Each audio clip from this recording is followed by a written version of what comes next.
You're sitting at your kitchen table, your phone rings, and you quickly have a look at the number. You try to memorize it just for a moment. While holding the number in your mind, someone walks in and asks you a simple math question. Nothing complex. Just something like, what is 28 times 6? You start to answer, and then it happens. You forget the number. You blink. You pause. You feel a little frustrated. How could your brain drop one thing just to handle another? You were only juggling two simple thoughts. And yet, something gave out. That tiny moment says a lot about how our minds work. We live in a world full of information. Sights, sounds, smells, messages, memories, ideas. Our brains are built to take it all in, but they cannot hold on to everything at once. In fact, they were never meant to. That may sound strange. After all, our brains are powerful. They have about 86 billion neurons. That is more than the number of stars you can see in the night sky. Each of these brain cells connects with thousands of others, forming a vast web of communication. Some scientists say the number of connections in the brain may be greater than the number of atoms in the universe. And yet, when it comes to what we can actually hold in our conscious mind, right now, in this moment, the number is shockingly small. 3, maybe 4. That is how many separate pieces of information most people can hold in their active mind at once. Try it. Pick a list of 10 random words, say them slowly. Now try to repeat them without looking. Harder than it sounds, right? So the question is not just why we forget things. It is something deeper. Why is our brain built this way? Why can we think about almost anything but not everything at once? To answer that, we need to understand what the brain is actually doing. Let's go back to the kitchen table. The moment you saw the phone number, your eyes sent signals to the back of your brain. That part turned the light patterns into shapes. Other parts recognized those shapes as numbers. Then, another part held them for you, just long enough to be useful. That last part is called working memory. Working memory is like the brain's notepad. It holds just a few things at once. When something new comes in, something old has to go. That is why doing 2 tasks at the same time can feel impossible. The brain keeps switching, and something slips through. You might think this is a flaw, but it is not. It is a feature. Let me explain. Imagine walking through a forest. You hear a rustle in the bushes. You need to decide quickly. Is it a bird or something more dangerous? In that moment, your brain cannot waste time thinking about what you had for lunch or which shoes you wore yesterday. It needs to narrow its focus. Fast. That tiny mental space helps you survive. Scientists who study the brain call this the bottleneck. Psychologist George Miller was one of the first to study this in detail. Back in the 1950s, he noticed something strange. Most people could remember only about 7 items in a test, but more recent research, like that from cognitive scientist Nelson Cowan, shows the number is even smaller, often closer to 4. Now here is the really interesting part. While our conscious mind can only hold a few things, the brain as a whole is doing much more. Much more. Every second, our senses send around 11 million bits of information to our brain. That includes the pressure of the chair under you, the temperature in the room, the smell of coffee, the sound of traffic in the distance. All of that is streaming in, non-stop, but we are only aware of about 40 bits per second. Just 40. That means most of what our brain does is hidden from us. It works quietly behind the scenes, filtering, sorting, making decisions. We never notice most of it. That is a good thing. Imagine if you were aware of every single breath, every heartbeat, every flicker of light. It would be overwhelming. So again, this limit is not a mistake. It is protection. It helps us focus. It helps us survive. It keeps our minds from drowning in noise. But it also creates mystery. Think about it. With so much going on beneath the surface, what else are we missing?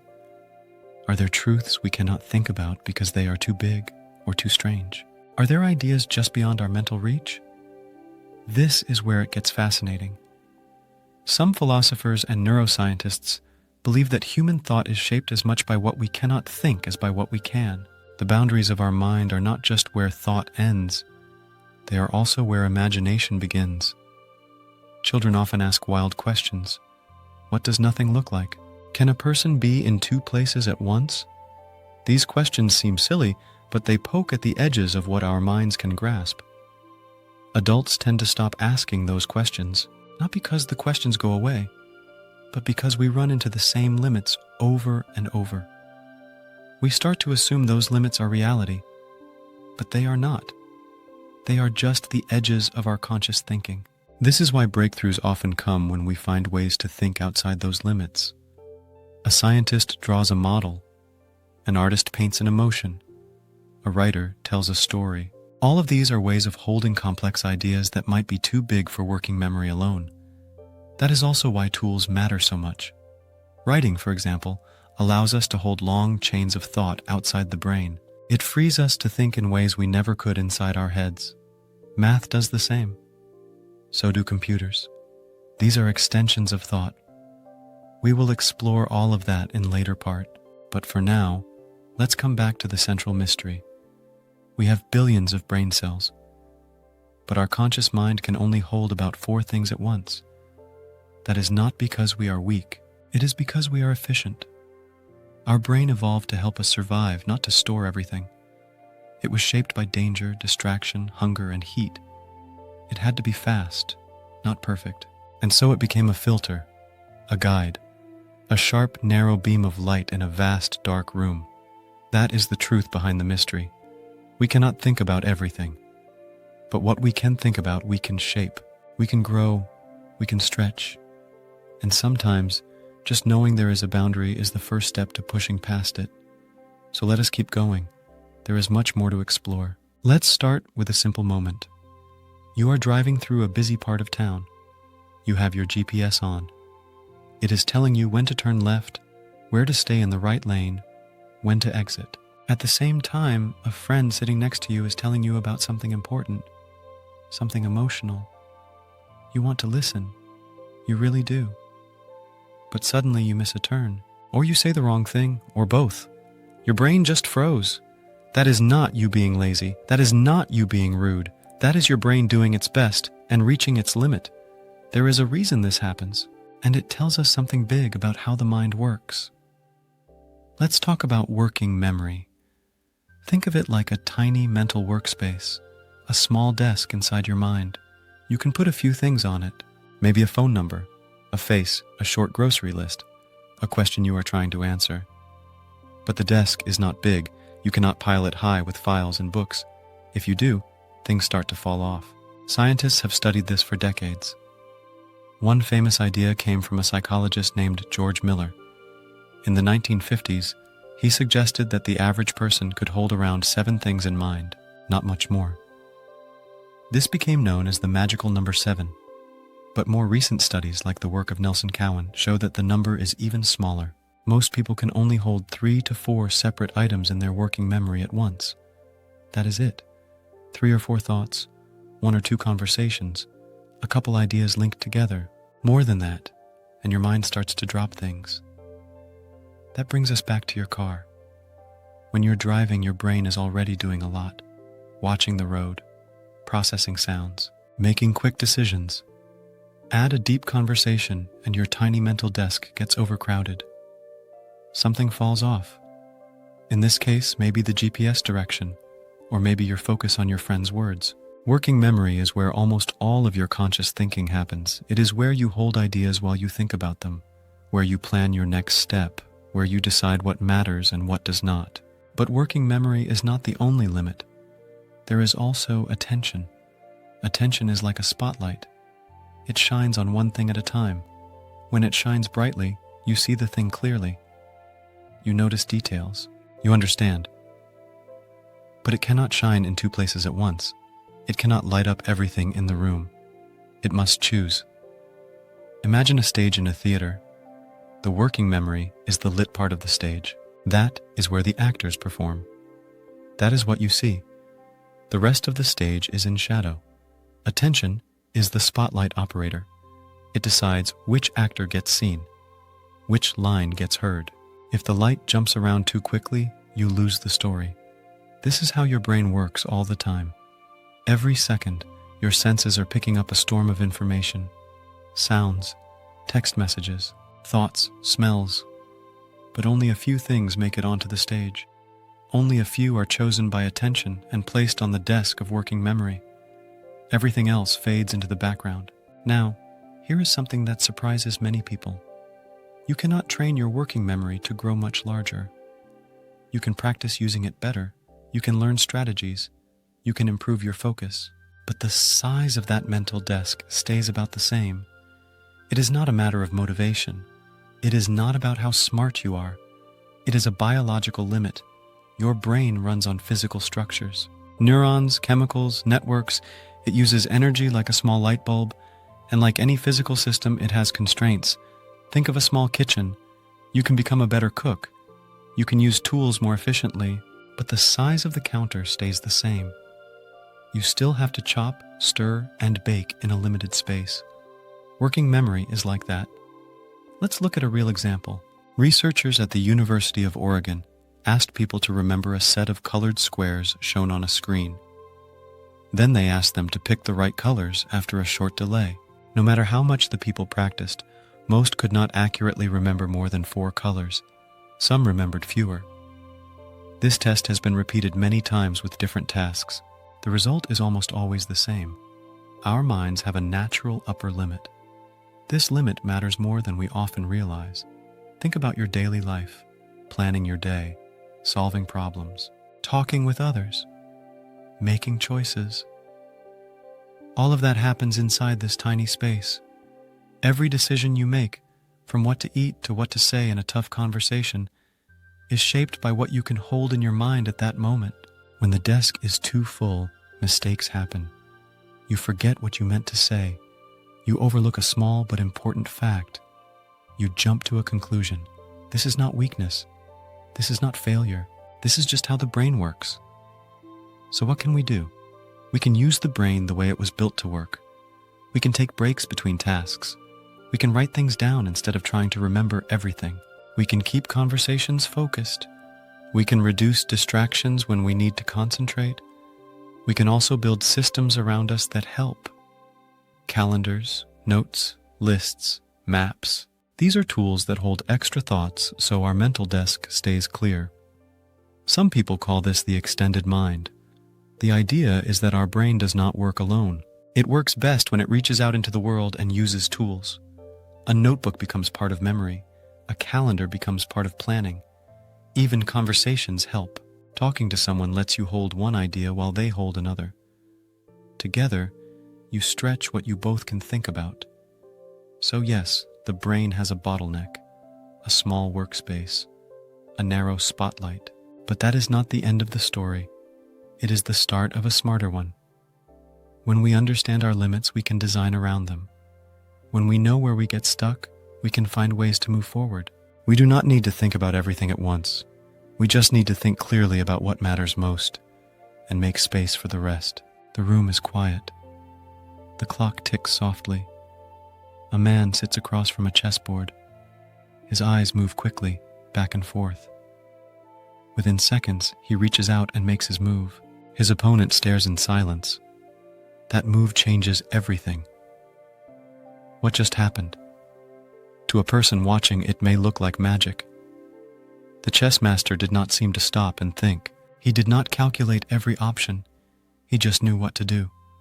Now imagine a computer, also playing chess. It checks millions of possible moves in a second. It crunches numbers. It runs simulations. But even with all that power, it may still lose to the man across the table. Why is that? Because the brain does not work like a computer. It does not win by raw speed. It wins by recognizing patterns. A chess master has played so many games, seen so many boards, that his brain knows what to look for. He sees shapes and threats and chances the way a musician hears a familiar tune. It is fast, but it is not because his brain is spinning faster. It is because he has learned what matters. Now think about your own life. How fast can you think? Maybe you feel sharp in the morning. Maybe you slow down when you are tired or stressed. Maybe some problems feel easy. Others feel like pushing through thick mud. All of that is real. But here is the truth underneath it all. Your brain has a speed limit, and no matter how smart or motivated you are, you cannot go past it.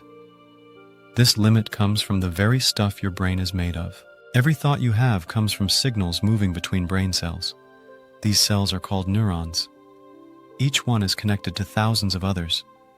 The signals between them move using electricity and chemicals, but they do not move instantly. A signal traveling along a neuron moves at about 1 to 100 meters per second. That sounds fast, but it is much slower than the speed of electricity in a wire. It takes time for the message to travel, then more time to pass from one cell to the next. That means your brain cannot fire thoughts like bullets. It fires them more like messages passed along a long line of people. One person hands it to the next. And the speed of that handoff is built into the body. So even if you wanted to think faster, your brain would still be bound by biology. That does not mean you cannot become smarter or more skilled. You can. But it means that there is a cost to every thought. And when you push your brain to do a lot of hard thinking, you feel that cost. There is a name for that feeling. It is called cognitive load. Have you ever tried to do your taxes while watching the news and answering texts? Have you ever had to make a big decision while your brain felt foggy and slow? That is cognitive load. It is what happens when your brain is doing too much at once. The more you try to juggle, the harder each task becomes. Your brain starts to feel tired. Your head may ache. You might even feel sick. That is not weakness. That is your brain running hot. When people say thinking is hard, they mean it. Scientists have studied this in many ways. They have found that thinking hard uses more energy. One study from the University of Cambridge showed that mental effort can even raise your body's glucose use. That means your brain burns fuel when it works hard, just like a muscle. And just like muscles, it needs time to recover. Now go back to that chess master. When he plays a game, he is not calculating every possible move like the computer. He is not trying to think faster. He is thinking better. He sees the board as a pattern. He chunks the pieces into known shapes. His brain does not need to check every path. It zooms in on what matters. That makes his moves seem fast. But it is not speed. It is skill. Pattern recognition is one of the brain's best tricks. We use it every day. You recognize a face in a crowd. You hear a friend's voice in a noisy room. You finish someone's sentence without thinking. These are not calculations. They are guesses. Fast, smart guesses based on past experience. That is why the brain is not like a computer. A computer follows rules and checks every step.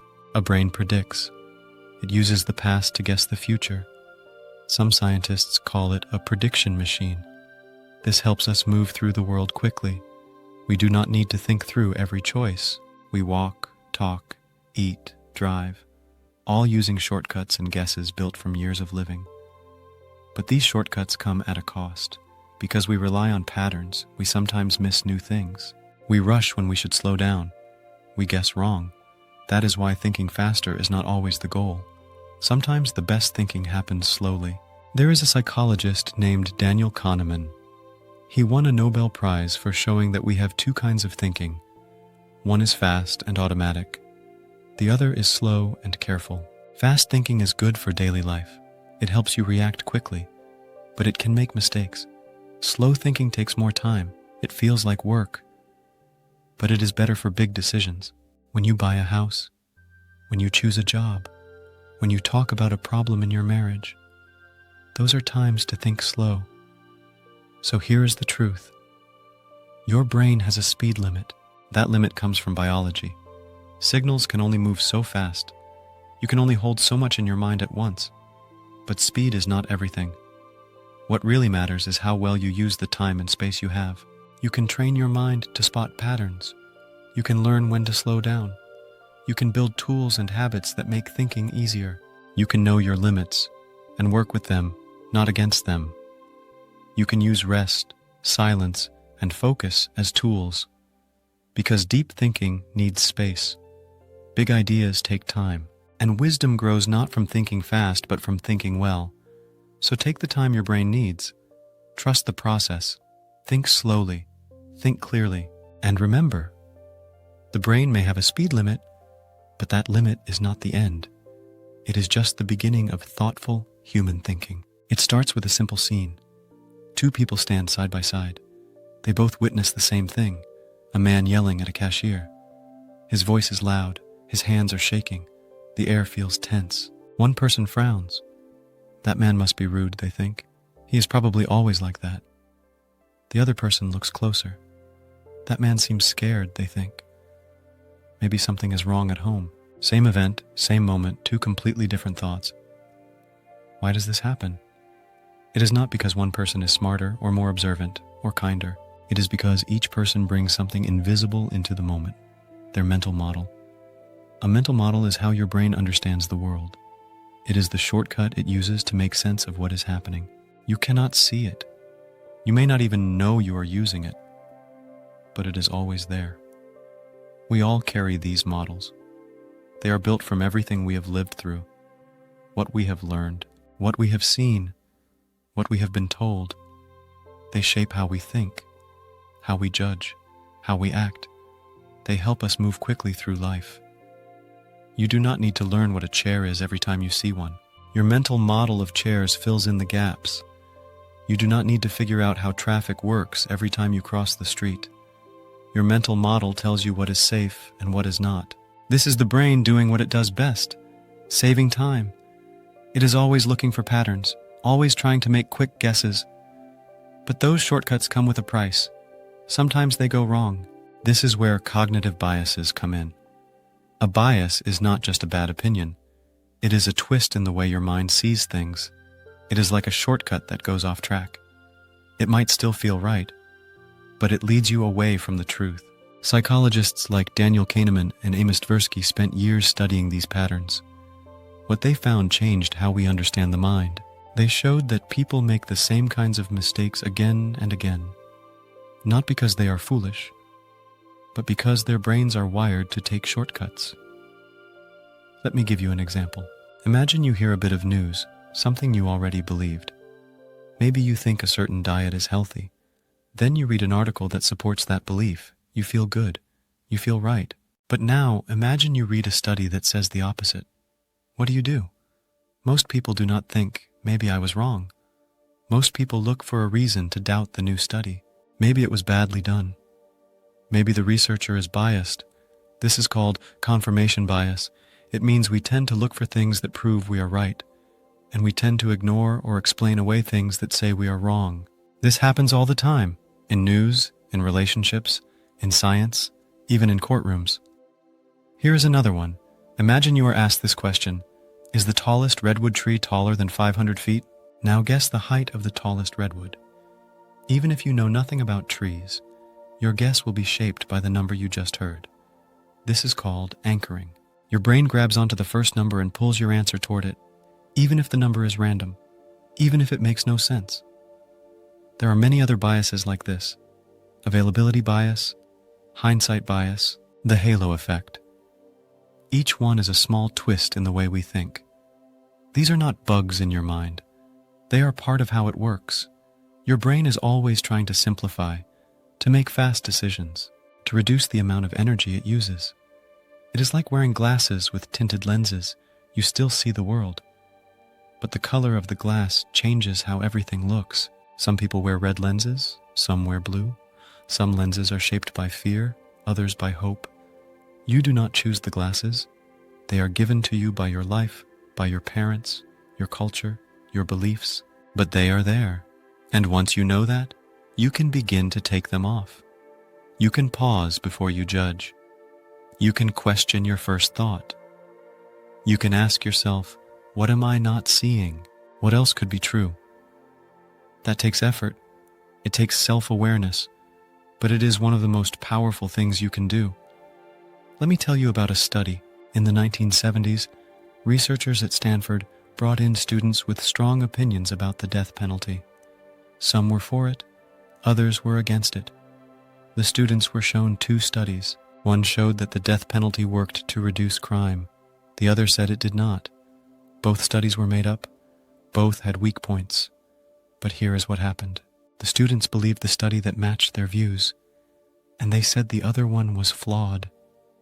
Even when they were told both studies had problems, they still held on to their first beliefs. This shows how strong our mental walls can be. Even when facts are right in front of us, even when we are shown our errors, we still lean on our old models. Why? Because our brain is not just built to find the truth. It is built to protect us, to keep us feeling safe, to keep us feeling consistent. Changing your mind feels like danger. It feels like stepping off a cliff. But here is the paradox. The same shortcuts that make us smart also make us wrong. The same fast thinking that helps us survive can also blind us. That is not a flaw. That is a feature. It means we must learn to think in a new way, not by fighting our brain, but by understanding it, by building better habits, by staying curious, by asking more questions than we answer, and by knowing this one deep truth. We do not see the world as it is. We see the world through the lens of our models.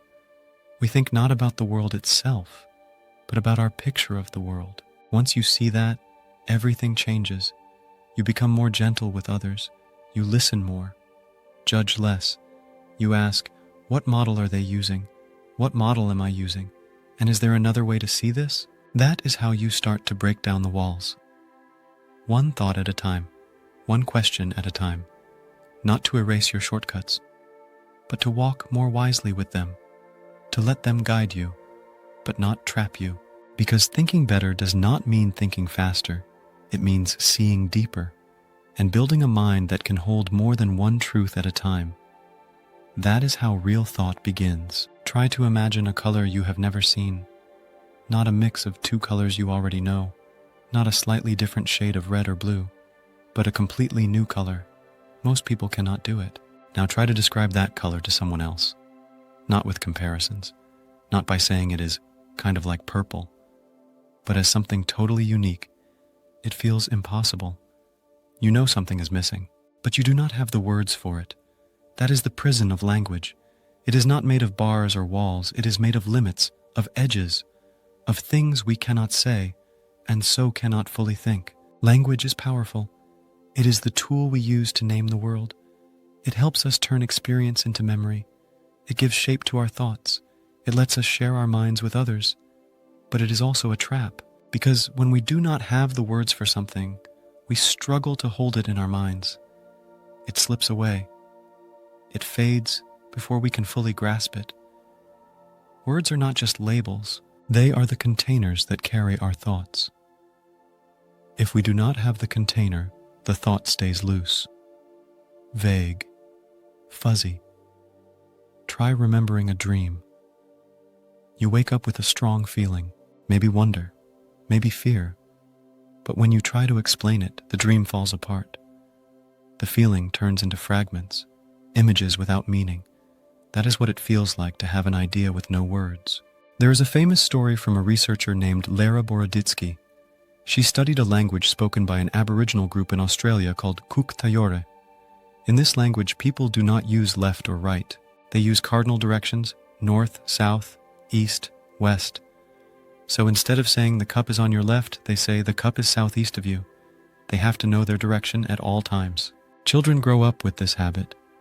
It becomes second nature. What Boroditsky found is that these speakers were incredibly good at orienting themselves, even indoors, even in places they had never been. Their language had trained their brains. This suggests something deep. The way we speak does not just reflect how we think, it shapes it. If your language forces you to notice something like direction, you become better at it. If your language gives you more words for colors or feelings or relationships, you begin to notice those things more clearly. Think about emotions. English has the word love, but it uses that word for many things. You can love your child, love your friend, love pizza. Some languages make finer cuts. Ancient Greek had several words for love, one for deep friendship, one for romantic desire, one for love that gives without expecting. When you have those words, you can think more clearly about what kind of love you feel. You can talk about it, explore it, understand it. Without the words, the feeling is still there, but it is hard to explain, hard to hold in place. That is how language limits us, and that is also how it frees us. Every new word you learn becomes a new tool, a new lens, a new way to slice the world. Children show us this. At first, they see the world as one big flow. Things happen, feelings rise, everything is immediate. But as they learn words, they begin to break the world into parts. This is a chair. This is a dog. This is happy. This is hungry. Each word helps them sort experience, store it, use it. Words turn raw life into usable thought. Psychologists call this symbolic thought. It means using symbols, like words, to stand for real things. Without symbols, we are stuck in the moment. With symbols, we can think about the past, the future, things that do not even exist yet. This is why abstract ideas are so powerful. Take the word justice. It does not point to a thing you can hold. It is not a dog or a chair. But it lets us talk about fairness, about rules, about harm and repair. Without that word, it is hard to even start the conversation. Words let us build thoughts that are bigger than anything we could hold in our minds all at once. Now you might ask, can we think without words? The answer is yes, but only in certain ways. We can feel without words. We can see without words. We can react. We can imagine. Artists do this. They feel an image in their mind, a sound, a shape. It comes before language. It feels full and real. But to explain it, even to themselves, they often need words. A painter may know what they want to create, but to teach someone else, they must speak. A dancer may feel a story and movement, but to write it down, they must use names. So yes, thought can exist without words, but it is hard to share, hard to sharpen, hard to grow. This is the gift and the curse of language. It lets us build whole worlds, but it also builds walls around the things we do not yet have words for. This is why some truths feel just out of reach. We sense them, we feel them, but we cannot yet name them. Poets try. They stretch words, bend grammar, invent new ways to say what has never been said.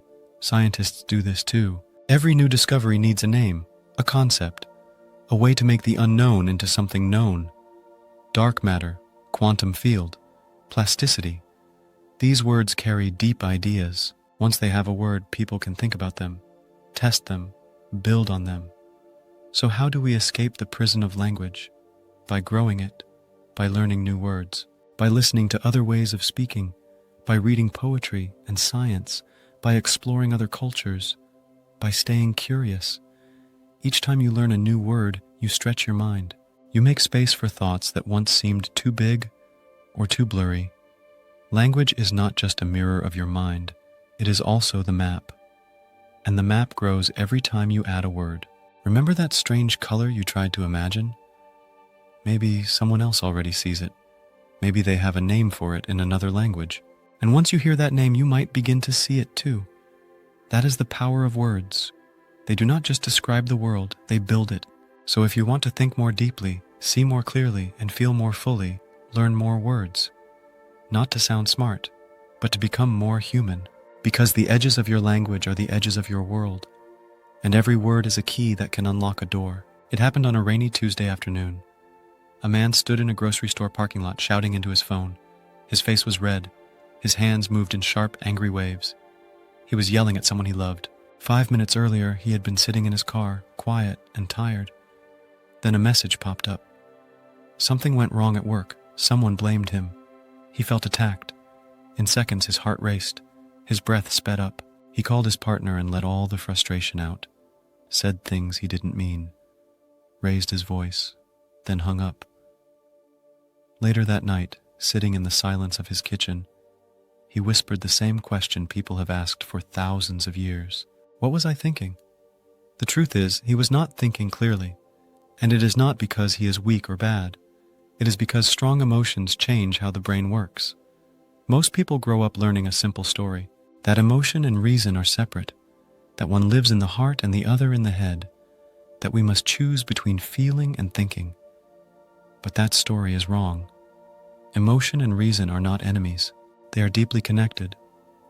They are wired into the same brain. In fact, the emotional parts of the brain are some of the oldest. They evolved long before logic or language. When you feel fear or anger or joy, that feeling begins in a part of your brain called the amygdala. It watches for danger. It reacts fast, but here is the catch. The amygdala does not ask questions, it does not stop to reason, it just acts. It floods your body with signals, increases your heart rate, tenses your muscles, narrows your attention. This was useful thousands of years ago. When a rustle in the bushes might mean a tiger, you needed to react, not think. But today, those same systems respond to emails, to arguments, to traffic, to news alerts.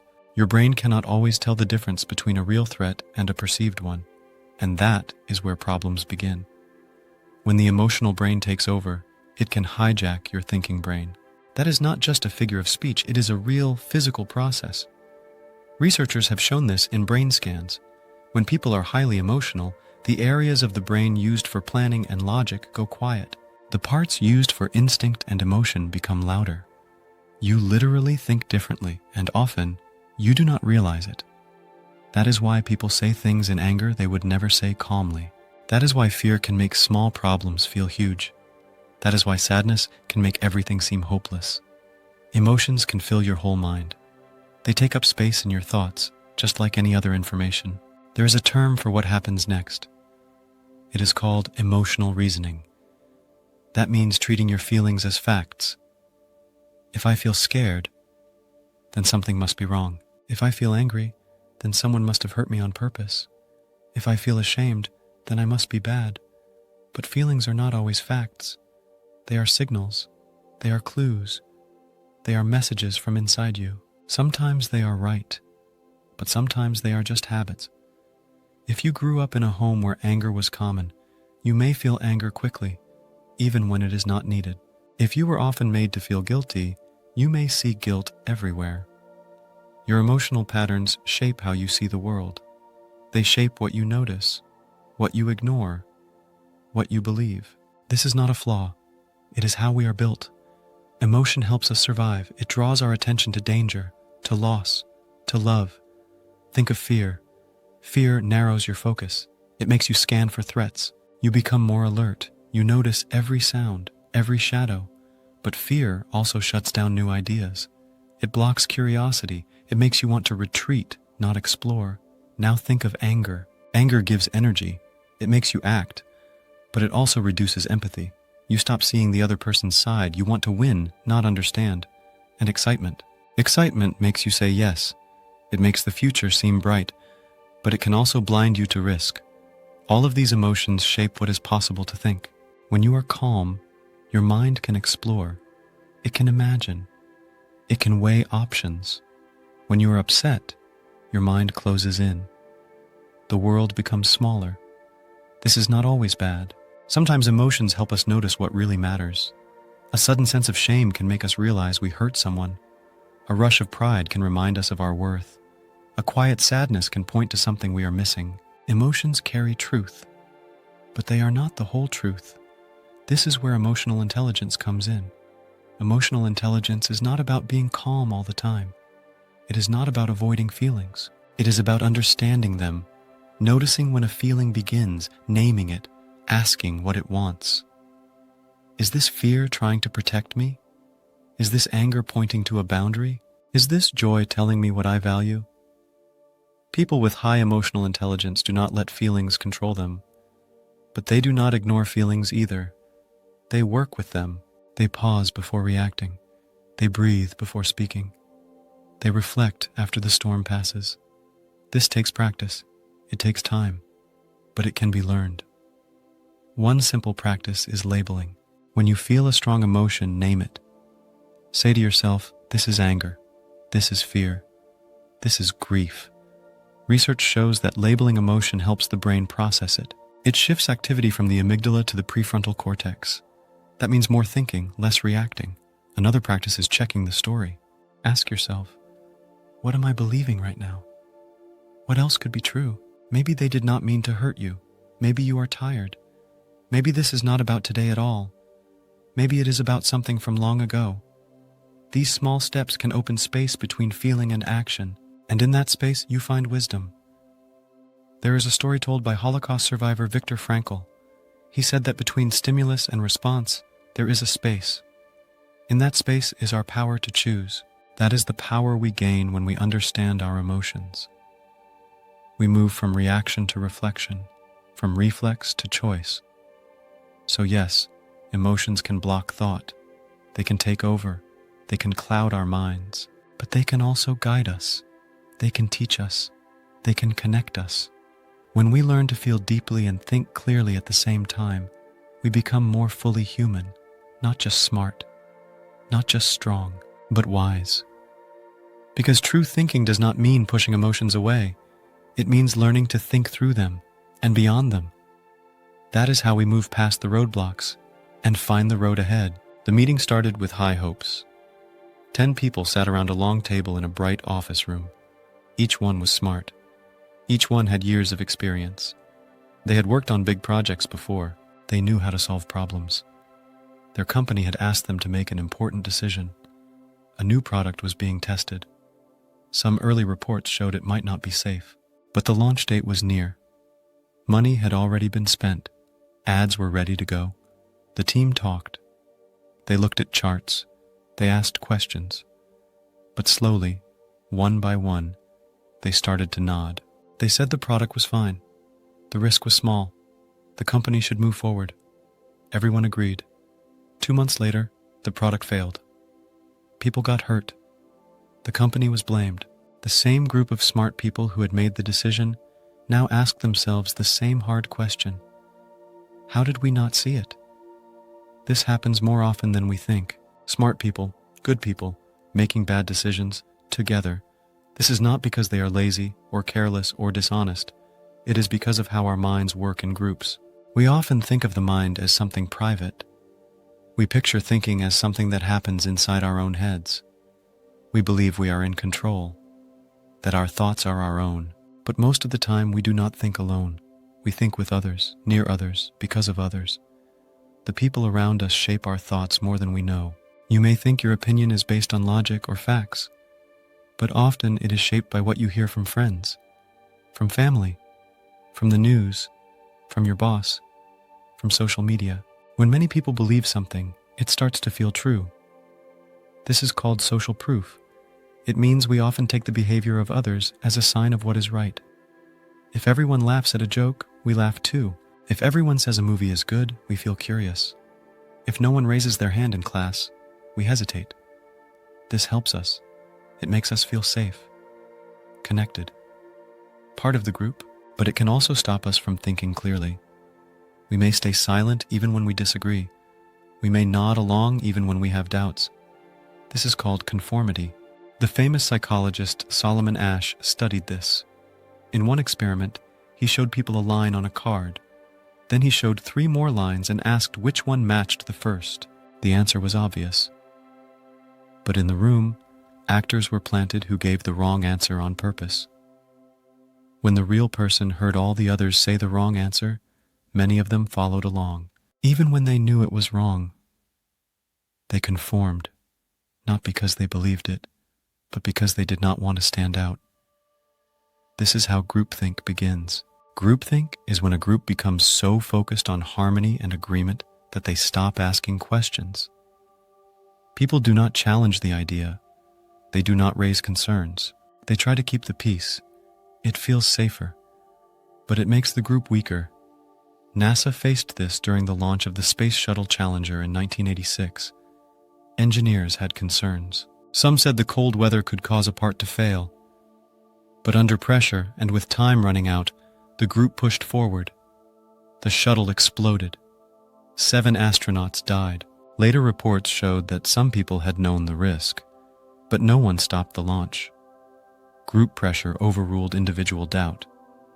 So here is the paradox. We need other people to think better, but they also limit our thinking. This is true even in daily life. Think about how you dress, what you eat, what you believe. Much of this is shaped by culture, by the group you belong to.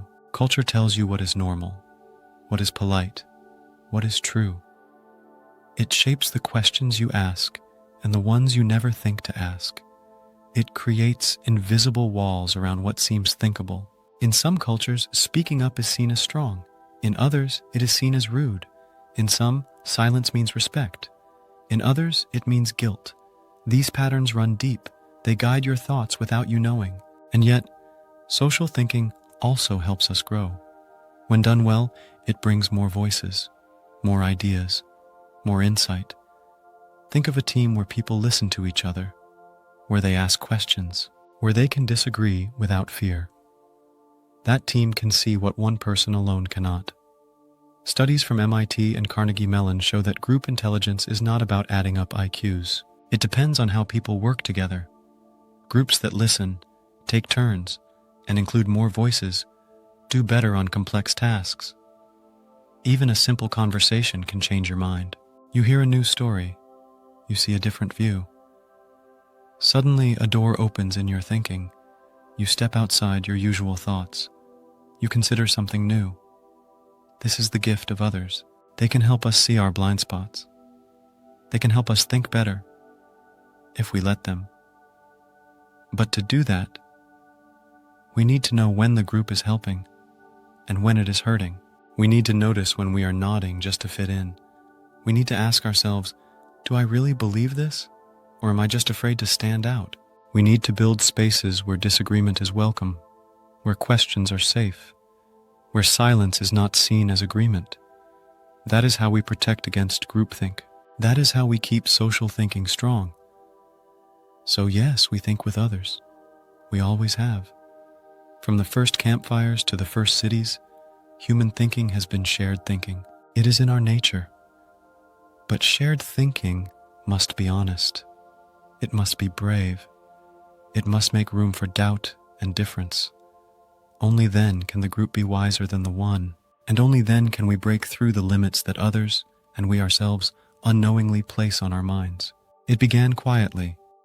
A few marks scratched into clay, a line carved into stone, a symbol pressed into wet sand. These were the first attempts, early humans trying to hold a thought outside their heads, and it changed everything. Writing was not just a new way to talk, it was a new way to think. Before writing, everything we knew had to be stored in memory. Stories were passed from mouth to ear. Songs remembered the laws, faces held the history, but memory fades, people forget. Stories change, writing changed that. It let us take thoughts from the inside and place them outside, on bark, on bone, on clay tablets, and later, on paper. This small act, putting words where eyes could see them, was a revolution. Now we could look at ideas again and again. We could compare thoughts. We could build on them. We could pass them to strangers or to people not yet born. This was the first great tool that helped us think beyond the limits of our minds. Because the human brain, for all its power, has limits. It can only hold a few things at once. It forgets. It gets tired. It makes mistakes. But when we use tools, we expand those limits. A notebook remembers what we forget. A calculator solves what we cannot. A map shows us places we have never seen. These tools do not just make life easier. They change what our minds can do. This is the idea of the extended mind. It comes from researchers like Andy Clark and David Chalmers. They say that our minds do not stop at our skulls.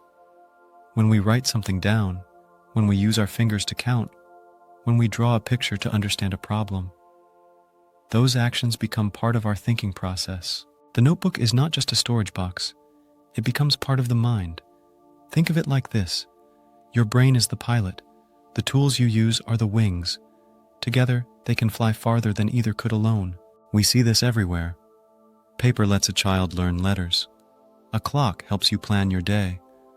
A calendar remembers your appointments. A phone connects you to people across the world. Even a simple to-do list gives your brain more space. It clears your working memory. It lets you focus on what matters now, not what must be done later. Now think about math. Numbers are not natural. They are tools we created. We invented symbols for them. We built systems. With numbers we can measure time. We can predict the weather. We can land a rover on Mars. Without them, the universe is too big for us to grasp. Math extends our mind into places it could never go on its own. But tools are not just for science. They help us think in everyday life. A recipe helps you cook something new. A diagram shows you how to fix a bike. A story helps you understand someone else's pain. Each one stretches your brain a little more. Now we live with even more powerful tools. Computers, smartphones, the internet. These are not just machines, they are thinking partners.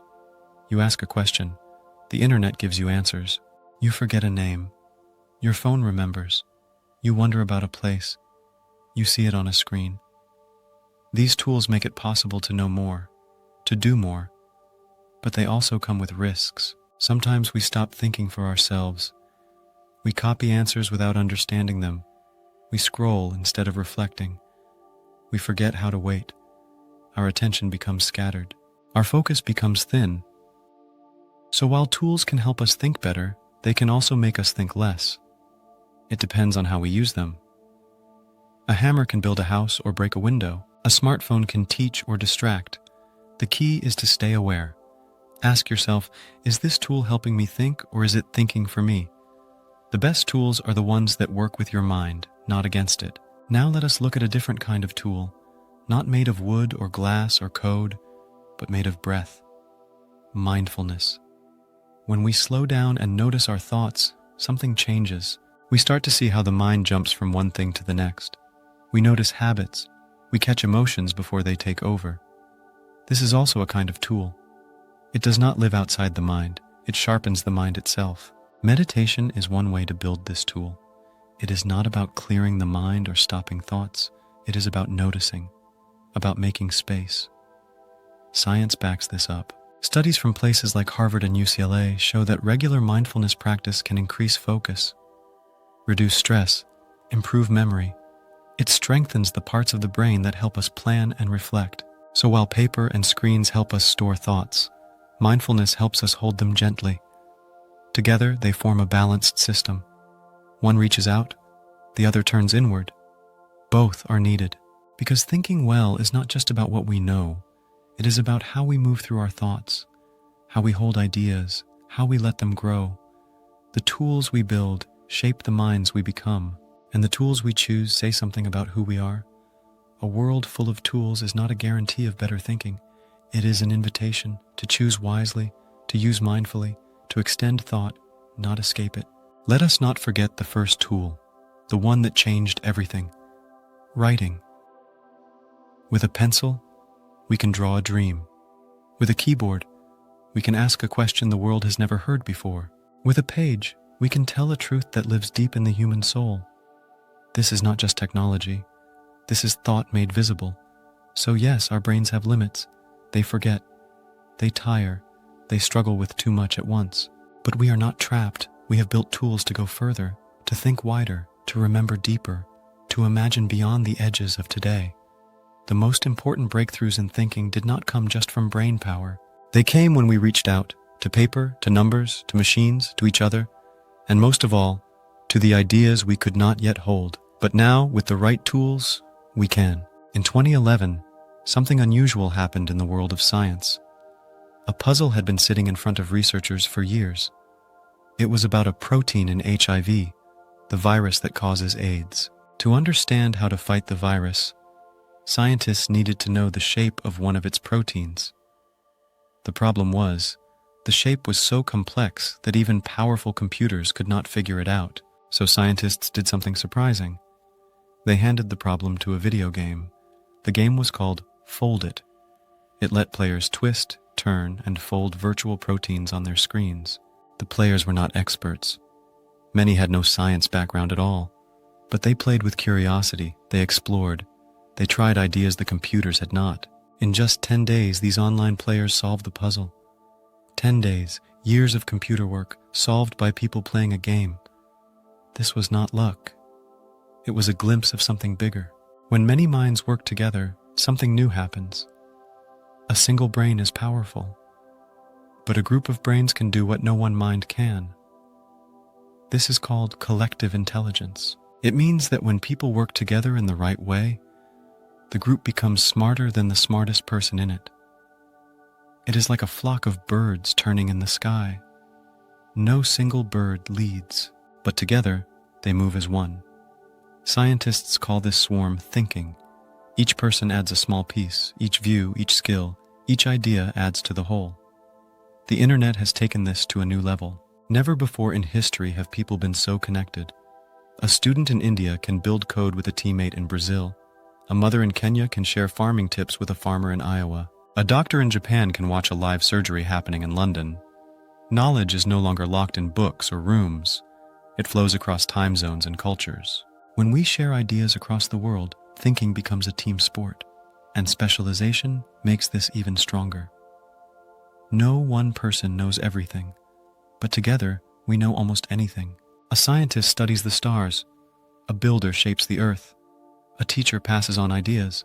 A coder builds tools. Each mind learns its own corner of the world and then connects.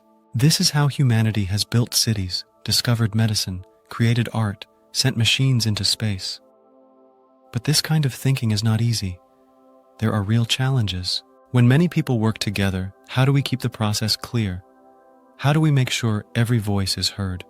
How do we protect creativity while building agreement? If everyone thinks the same way, we lose ideas. But if no one agrees, we cannot move forward. Balance is hard, but it is possible. We need systems that welcome difference, that help ideas mix, that let the best ones rise. The next big step in group thinking is already here. Machines. Artificial intelligence is not just a tool, it is becoming a thinking partner. AI can search data faster than any person. It can write, draw, solve, and even suggest. When humans and machines work together, they form a new kind of brain, a collective of humans, a network of machines, each adding strength, each filling gaps. But we must use this wisely. Machines do not feel. They do not care. They follow patterns. They reflect what we feed them. If we give them narrow ideas, they will return narrow results. If we guide them well, they can help us see further. So the real question is not just how smart machines will become. It is how we will choose to think with them. Will we use them to copy the past or to build a better future? The future of thinking is not in any one brain. It is in the network, in the group.